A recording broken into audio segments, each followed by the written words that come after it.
Hello friends, welcome back to our YouTube channel Arif academy. I am Sadaf Kazi. आज हम CTET NCERT 5th standard के कुछ important chapters discuss करेंगे। Quick revision रहेगा ये आपके लिए एग्ज़ाम से पहले। तो फर्स्ट चैप्टर है उसका Sunita in space. 12th what if it finishes, a shelter so high, when the earth shook, blow hot blow cold. तो 11 to 15 सारे इंपॉर्टेंट चैप्टर्स है 5th standard NCERT EVS book के। प्रीवियस ईयर क्वेश्चंस भी discuss करेंगे। So before starting video, like and subscribe our channel Arif academy. First जो है हमारा इस वीडियो में सुनीता इन स्पेस, जो कि 11th चैप्टर है 5th स्टैंडर्ड का, इम्पॉर्टेंट है। सुनीता विलियम्स, इनका जन्म हुआ था 19 सितंबर 1965 में, ठीक है। और इनका बर्थ डेट आपको याद रखना है। प्लस ये सेकेंड इंडियन अमेरिकन एस्ट्रोनॉट थी जो स्पेस पे गई थी। और इन्होंने 322 डेज स्पेस में जो है मिशन पे थी। ये 2 मिशन जो इनके थे उसके लिए 322 डेज स्पेस में रही। तो आपको नंबर ऑफ जो डेज़ है वो याद रखना ज़रूरी है। पद्म भूषण अवार्ड मिला है इनको 2008 में। और for married in space exploration 2011 में भी इनको एक अवार्ड मिला है। तो दोनों भी चीज़ें इम्पॉर्टेंट है। कितने दिन रही है, क्या मिशन, कितने मिशन थे, 2 मिशन थे। और रिकॉर्ड बनाया है नंबर ऑफ स्पेस वॉक्स में 7 नंबर पे, and longest amount of space walk time में 50 hours and 40 minutes by a women, ठीक है। इम्पॉर्टेंट है ये सारी चीज़ें। क्वेश्चन बना था सीटेट में, Sunita in space of EVS text book of NCERT is based on first everyday challenges, second real life incidents, third real people and their experiences, four real places। तो सही आंसर है real people and their experiences। Phases of the moon ये आपको याद रखना है। New moon, waxing crescent, first quarter, waxing gibbous, फिर waning start हो जाती है, waning crescent, last quarter, waning gibbous and full moon. ये आपको स्टेप्स भी याद रखना है। टोटल होती है ये 8 स्टेप्स, ठीक है। टोटल 8 स्टेप्स होती है फेजेस ऑफ द मून की। बहुत इंपॉर्टेंट टॉपिक है इस चैप्टर का, ठीक है। तो याद रखेंगे आप। नेक्स्ट इंपॉर्टेंट टॉपिक है इसी चैप्टर में ओजोन, ठीक है। ओजोन जो है ये प्रोटेक्टर ऑफ अर्थ है। प्रोटेक्ट करती है हमको हार्मफुल यूवी रेज से प्रोटेक्ट करती है। कौन से लेयर में रहती है एटमॉस्फेयर की? तो स्ट्रेटोस्फेयर में। यहाँ आपको स्ट्रेटोस्फेयर दिख रही होंगी, यहाँ आपकी ओजोन लेयर रहती है जो फिल्टर करती है हार्मफुल यूवी रेडिएशन को अर्थ पे पहुँचने से, और हमें बहुत सारी स्किन डिसीजेज से बचाती है। बट अभी ओजोन का डिप्लीशन हो रहा है। क्यों हो रहा है? क्योंकि क्लोरोफ्लोरोकार्बन्स जो रिलीज़ होती है ह्यूमन बींग्स के थ्रू, उनके इंस्ट्रूमेंट्स के थ्रू, वो डिप्लीट कर रही है, वो होल बना रही है इस ओजोन लेयर में, जिसकी वजह से यूवी रेज जो है डायरेक्टली अर्थ पे आ रही है और हम बहुत सारी स्किन डिसीजेस फेस कर रहे हैं, ठीक है। तो ओजोन लेयर डिप्लीशन भी एक इम्पॉर्टेंट टॉपिक है।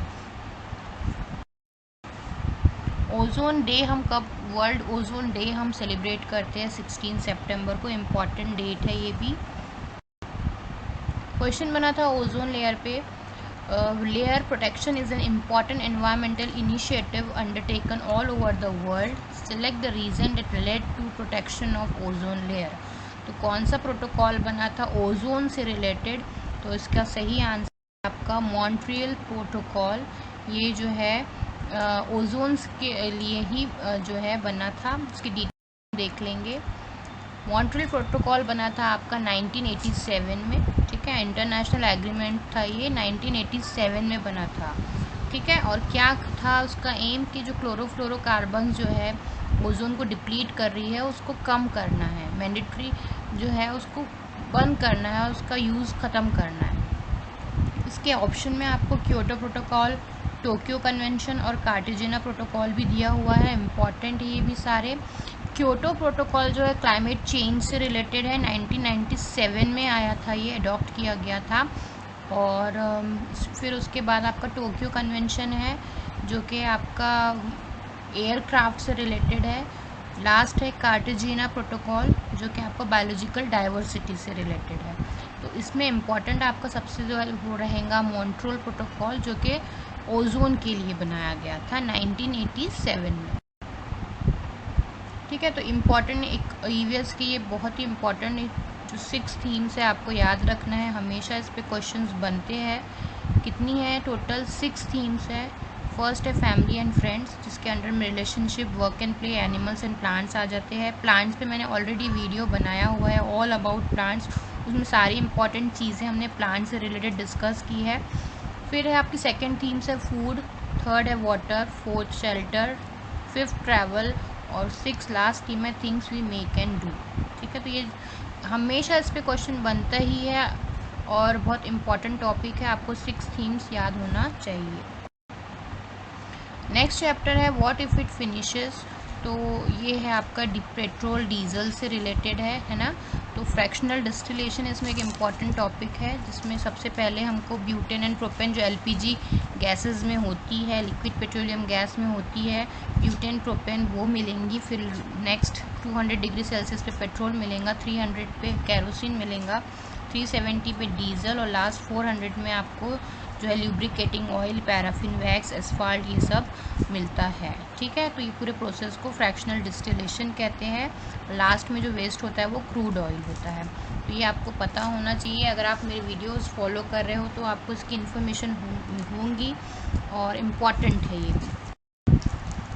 नेक्स्ट है शेल्टर सो हाई, इसमें कोल्ड डेजर्ट को जो है लद्दाख को कहते हैं कोल्ड डेजर्ट। चांगपा ट्राइब बहुत फेमस है यहाँ का, जहाँ वहाँ के रहने वाले लोगों को चांगपा ट्राइब से रिलेट करते हैं। टेंट में रहते हैं वो, टेंट का नाम है रीबो। लेखा एक ऐसी प्लेस है जहाँ एनिमल्स को रखा जाता है। पश्मीना शॉल के बारे में हम लोग ऑलरेडी डिस्कस कर चुके हैं। 6 स्वेटर से की तरह वो गर्मी देती है और एक शॉल को बनने के लिए 250 आवर्स रिक्वायर्ड होते हैं। एक चीज़ और इम्पॉर्टेंट है इसमें, चांगपा का मीनिंग पूछ सकता है एग्ज़ाम में। Changthang means a place where very few people live, ऐसी जगह जहाँ बहुत कम लोग रहते हैं उसको कहते हैं चांगथांग, और जिसे चांगपा लैंग्वेज में कहते हैं। ठीक है, in the language of the Changpa, Changthang means a place where very few people live. ये आपको पता होना चाहिए, इम्पॉर्टेंट है। इस पर क्वेश्चन ऑलरेडी बन चुके हैं, मीनिंग भी पूछ सकता है आगे चल। नेक्स्ट है आपका शेल्टर्स सो हाई में ट्रैवलर की टेल है। ये गौरव जानी ट्रैवलर है, जिन्होंने अपनी मोटरसाइकिल लोनर, ठीक है, उनकी मोटरसाइकिल का नाम है लोनर, उन्होंने मुंबई से स्टार्ट की थी अपनी जर्नी। अलग अलग तरह के उन्होंने हाउसेस देखे। यहाँ पे श्रीनगर के हाउसेस जो है उनके बारे में बताया। तो हाउसेस ऑफ श्रीनगर में आपको बहुत सारे टाइप के हाउसेस दिखेंगे। ठीक है, तो फर्स्ट स्टार्ट करते हैं हम। Tourist who come to Srinagar love to stay in houseboats दिखेंगे आपको। एज लॉन्ग एज 80 फीट लंबी होती है, अराउंड 8 to 9 फीट वाइड चौड़ी होती है। ठीक है, तो ये आपको नंबर वाला फिगर याद रखना है। 80 फीट लंबी और 8 से 9 फीट चौड़ी होती है हाउस बोट श्रीनगर में। ठीक है, नेक्स्ट है आपका खतमबंद। ये डिज़ाइन आपको दिख रहा है, वुडन कार्विंग की हुई है और ये हाउस बोट्स की सीलिंग्स पे बना होता है बड़ी बड़ी। तो उस डिज़ाइन को क्या कहते हैं? जिक्सॉ पजल के फॉर्म में होता है, खतमबंद कहते हैं। वेरी इंपॉर्टेंट, आपको नाम पता होना चाहिए, श्रीनगर से रिलेटेड है ये भी आपको पता होना चाहिए। नेक्स्ट है बहुत पुराने घर बने हुए जिसमें आपको डैब दिखता है। ठीक है, डैब एक ऐसी जगह है जहाँ खिड़की के पास आप खड़े होकर सारा नज़ारा देख सकते हो। ठीक है, ओल्ड हाउसेज में आपको ये श्रीनगर में मिलेंगे डैब। नेक्स्ट है आपका donga. Many families in Srinagar live in a donga. Donga में भी बहुत सारे लोग रहते हैं और ये डल लेक और झेलम रिवर में आपको आसानी से देखने को मिलेगा। नेक्स्ट है स्लोपिंग रूफ्स होती है कश्मीर के विलेजेस में, और क्यों होती है? ये बर्फ़ उसमें से स्लाइड कर जाए इसलिए भी स्लोपिंग रूफ्स रखी जाती हैं। और and coated with mud would is also use, the houses have sloping roofs. ठीक है, मड से बनी हुई होती है। नेक्स्ट है मेहराब। ओल्ड हाउसेज में आपको जो स्टोन से बने होंगे, ब्रिक से बने होंगे, वुड से बने होंगे, वहाँ आपको मेहराब भी मिलेंगे। आपको पिक्चर बनी हुई दिख रही है। The doors and Windows have beautiful arc that is called मेहराब। तो ये जो बने हुए हैं इनको मेहराब भी कहते हैं। और ये सारी चीज़ें कहाँ मिलेंगी? आपको श्रीनगर में। ठीक है, तो श्रीनगर से रिलेटेड है ये सारी चीज़ें जो आपको ये देखने को मिलती है। नेक्स्ट है यहाँ पे उसके बाद जो एक टॉपिक है बकरवाल। ठीक है, बकरवाल पीपल, ये आपने इसी चैप्टर में एनसीईआरटी की बुक में ही है कि nobody lives here in winter, winter में तो वहाँ कोई नहीं रहता, लेकिन समर में बकरवाल पीपल वहाँ आके रहते हैं, अपनी बकरियों को ग्रेजिंग के लिए लेके आते हैं। और ये जो है ये बने होते हैं स्टोन के हाउसेस होते हैं। नेक्स्ट आपका इम्पॉर्टेंट चैप्टर है व्हेन द अर्थ शुक, ठीक है, अहमदाबाद 26 जनवरी अहमदाबाद गुजरात में 2001 में जो अर्थक्वेक ऐसा आया था उससे रिलेटेड है। भुज का भी बताया गया है कि बहुत बुरे हालात हो गए थे, बहुत सारे लोग जो है मारे गए थे, है ना, मल्टी स्टोरीड बिल्डिंग्स जो थी सब डिस्ट्रॉय हो गई थी, बर्बाद हो गई थी इस अर्थक्वेक में। क्या आपको प्रिवेंशन लेना चाहिए, इस पर हमेशा क्वेश्चन पूछे जाते हैं सीटेट में कि आप क्या सेफ्टी मेजर्स लोगे। सबसे पहले तो आपको पैनिक नहीं होना है, आपको झुक के कोई मजबूत जो सतह वाली चीज़ के नीचे, जैसे टेबल हो गया, हार्ड चीज़ के नीचे आपको छुप जाना है, ठीक है, और वहीं उसको पकड़ के ताकि आपका हेड इंजोर्ड ना हो, ठीक है। आपको लिफ्ट्स में, एलिवेटर्स में नहीं चढ़ना है उस टाइम पे, अपने सर को बचाना है, ठीक है, और विंडोज़ से और ऐसी इलेक्ट्रिकल इंस्ट्रूमेंट से आपको अपने आप को दूर रखना है। तो ये सेफ्टी मेजर्स आपको पता होना चाहिए जो अर्थक्वेक में आते टाइम लिए जाते। नेक्स्ट आपका चैप्टर है ब्लो हॉट ब्लो कोल्ड। तो ये जो चैप्टर है ये एक स्टोरी है, किसने लिखी है, हमारे फॉर्मर प्रेसिडेंट जो इंडिया के थे डॉक्टर जाकिर हुसैन, उन्होंने लिखी है, इसलिए इम्पॉर्टेंट है। डायरेक्ट क्वेश्चन पूछ लेता है, blow hot blow cold stories written by home, तो डॉक्टर जाकिर हुसैन। और भी उन्होंने बहुत सारी स्टोरी लिखी है, जिसमें एक कैरेक्टर बहुत फेमस हुआ था, मियाँ बालिश्तिया, ठीक है, मियाँ बालिश्तिया, ये इंपॉर्टेंट है, अभी तक क्वेश्चन नहीं बना है, आने वाले एग्ज़ाम में बनने के चांसेस हैं। मियाँ बालिश्तिया जो है कैरेक्टर है, इमेजिनरी कैरेक्टर है, जो डॉक्टर जाकिर हुसैन ने अपनी स्टोरीज़ में बच्चों के लिए जो वो लिखते थे उसमें यूज़ किया है। और ये ब्लो हॉट ब्लो कोल्ड भी एक स्टोरी ही है जो उन्होंने लिखी थी। ट्रेजर फ्रॉम द अर्थ, तो पेट्रोलियम की बारे में है, एलपीजी, कुकिंग गैस, वैक्स, कोलतार, जो हमने फ्रैक्शनल डिस्टिलेशन में डिस्कस किया, उसी चीज़ों के बारे में ये फिनिश हो रही है और इन्हें बचाना है। डिस्कशन अच्छा लगा है तो लाइक कीजिए वीडियो को, सब्सक्राइब कीजिए हमारे चैनल को। Thank you.